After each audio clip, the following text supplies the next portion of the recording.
Hi everyone, I'm Sunny and today's video will be about Neptune in the 10th house, or if you have Neptune in Saturn, this one's for you.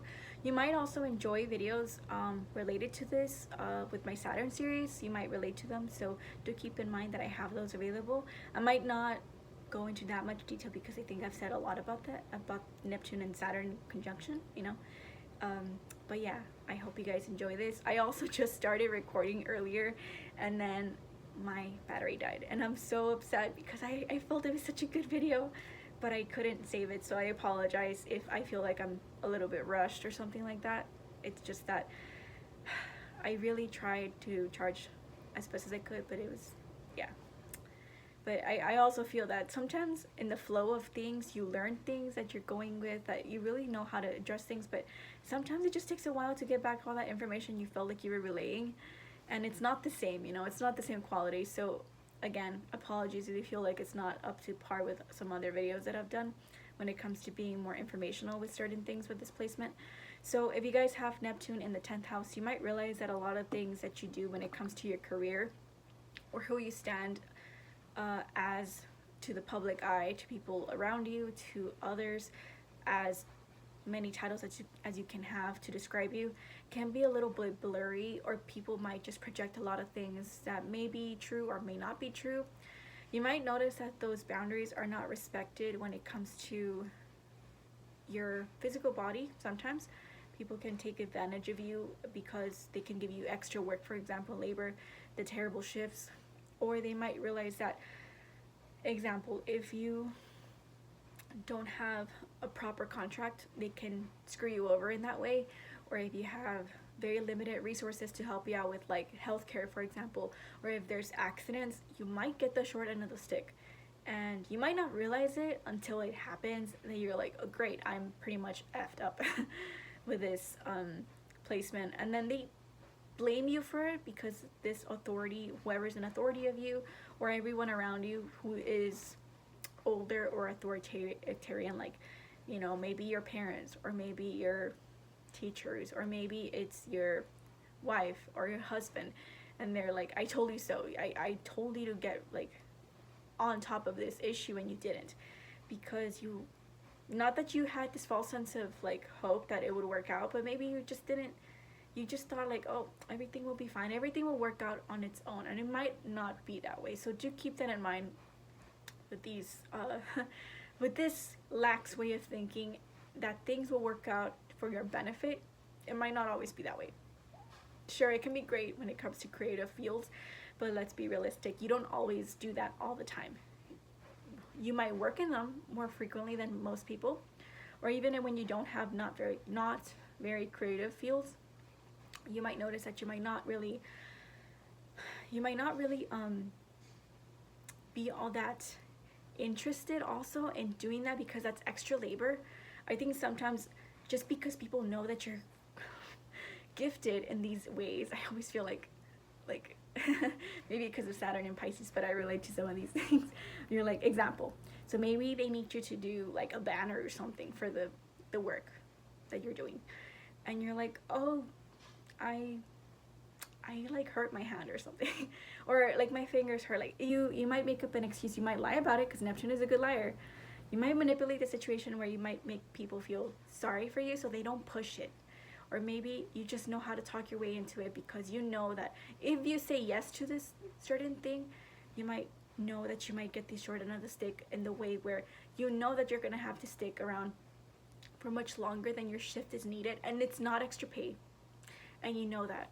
And you know that they might want you also to clock out and then continue to do your work, or they might want you to stay away from the cameras that are pointing at you guys as workers, so they know that they can find those loopholes to basically get more work out of you. A Saturnian energy is really knowing about milking the projects, milking the work, milking everything to get its money's worth, even if it means being a cheapskate and practical.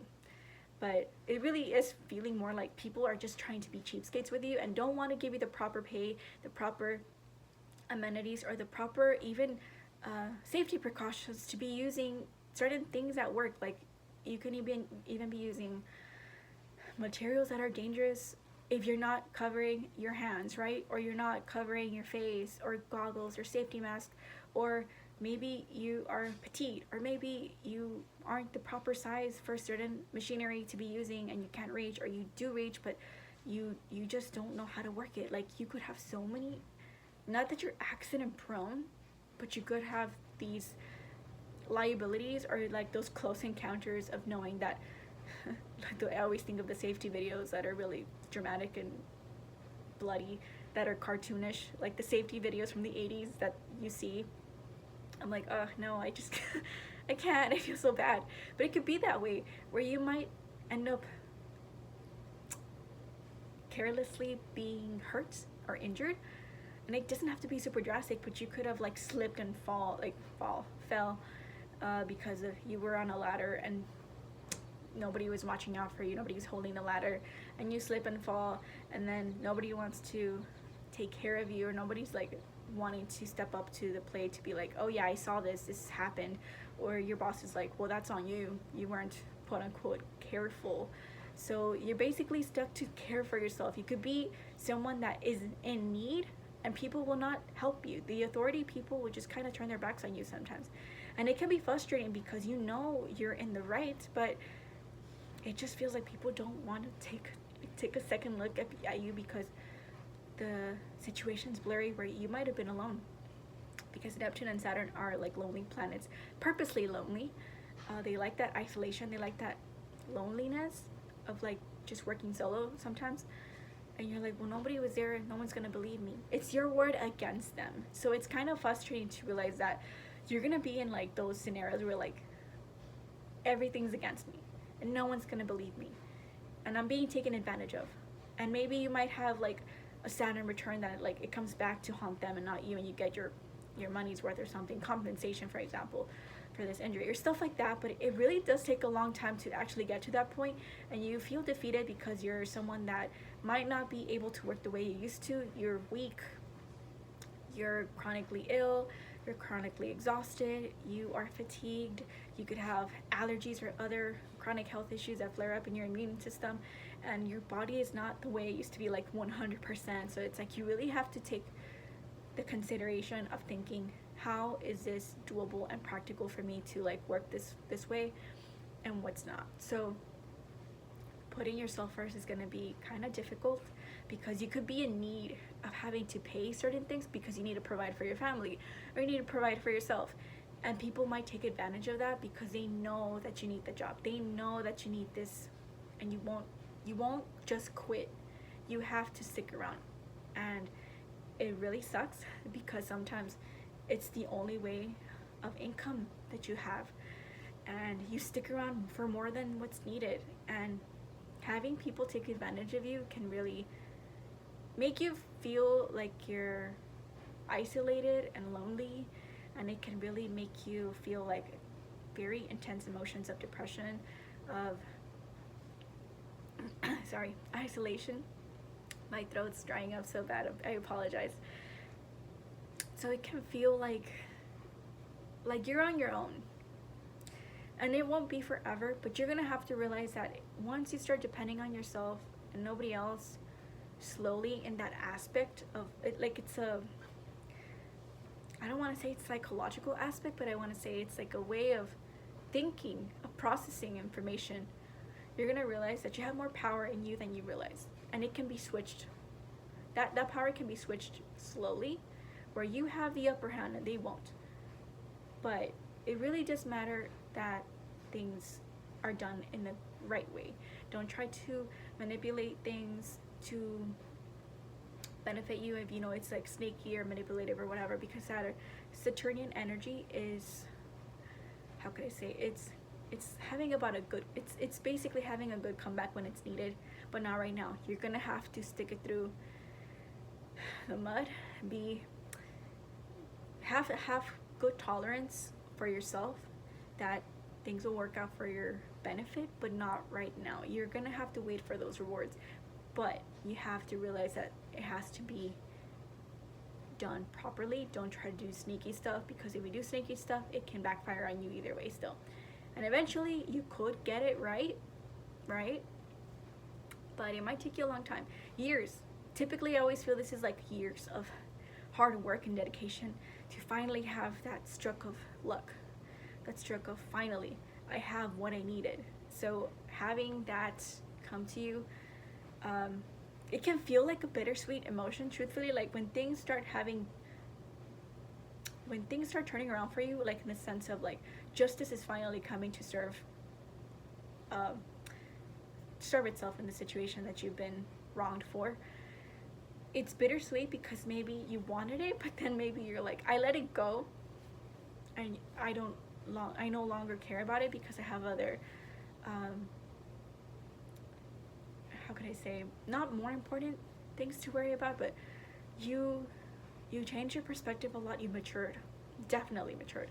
So maybe you learn to let it go for your own sanity, or you learn to let go of things because it wasn't in your best benefit, or because you ended up having such a better position in life, or you ended up having to become, example, like you let your career, regardless if it was good or bad, to have a family, to start a family. And it was difficult to have a family maybe, and to maintain it and to be stable, but it was much more rewarding down the line to realize that you had such wonderful emotional experiences with them, even if it was tough at first. So it can be one of those things where you traded one thing for another, the illusion that you wanted one thing, but ended up having something else that was much more fulfilling for you emotionally and spiritually. And it can be very beneficial for you, where you learn to be more compassionate for yourself and others too. So do keep that in mind. I'm trying not to repeat a lot of the things that I have in the other videos for Saturn and Pisces, just different things in case you did see those. So do keep that in mind, because I always like to say that. So something else you might notice is that people might not see you clearly, or at first they could, but then you kind of like hide away. It feels like maybe your life was very public. I feel that unfortunately that's the case with Neptune on the 10th house, and especially Neptune in the upper houses, the upper quadrants basically. That you learn that that privacy is difficult to maintain. It's like a job. Keeping your privacy is a job. Keeping the public eye to certain things, like example, let's say I want you to see my life on Instagram of me with my family, or me with my pets, or me with my home and how I'm fixing it up, or me with my hard work. Like I'm doing something that's relating to me keeping up and maintaining something that's rigorous and hard work, right? Keeping stability. But that's what I want people to see. Doesn't mean I'm showing them the hard things that are going behind the scenes, or I'm not showing them the messier side too, chaotic, like the ups and downs of your emotions, or how you can have really lows and really good highs of income, or you could have really tough people around you that might not, it's not that they don't show emotion to you, it's just that they might not be as caring because they had a certain treatment, a certain way of being raised, and they are that way with you. And so you wish you had more, and you're just not, not that you're fishing for it, but it's just that if you're receiving that and it's kind of hurting you, kind of sad, because like you wanted to have a deeper connection with them and it's just very formal or just very practical, you keep that to yourself. You won't show that to other people. I think those chaotic events, or events that are out of your hands that you can't do anything about, are very controlled, and people won't see that. People might not see that there's restrictions there. So it could be good and bad, where it's like, yeah, it's great, but also people won't see your vulnerabilities. People have a hard time believing that you need help sometimes. People have a hard time believing that you have sad days or whatever, because you project not like a perfect image outwardly, but a very self-sufficient, reliable energy that you could give out, that people come to you. You don't come to people. So it can be kind of like a struggle to face that. It's just, or you could also face the fact that because of this type of, like, I want to show this but I don't, I want to be vulnerable but I don't, you might have to face the fact that it's a fearful obstacle for you that you might learn in time after your 30s to realize how to really approach it in the halfway compromise, right? Compromising is key with this. So maybe that's why people see you a certain way. It's like, oh, never in my mind would I have thought that this person was going through these really heavy, hard stuff. Never. Like, it just feels like they read you a certain way and they stuck with it. They never decided to go back and double check and like fact checked you, or fact checked if you were okay, fact check if any of that stuff that was going behind the scenes was really happening to you. So it could be that way until people start talking, or people around you that were not that great to you or nice to you or just being shady pop up, and then maybe that's when you have your comeback that's kind of good. It could be one of those things that you notice that it really takes time to have karma, whether good or bad. Karma is just karma that comes up to really show its true colors and see you for who you are without you doing anything or you moving your mouth. It's just things might end up playing out on their own without you having to do much anymore, because it's your time to get your own karma back. And that has a lot to do with the fact that whatever decisions you decided to make earlier on in your life, it would trigger that. And how you treated people too. It's like, this is a great placement to basically say, treat others on, like, I don't remember how the saying goes, but who you see up, going up, is who you see down too, right? It's like, treat them good, treat them great, because when you're at your lowest, it'll come back. When you're at your highest, you can see them back. Like, it's a karmic cycle of receiving what you're getting back. So I hope you guys enjoy this. I do encourage you to watch all the other Saturn and Pisces videos that I have of any house, or just Saturn and Pisces in general. So thank you so much for watching, and I'll see you soon. So bye everyone.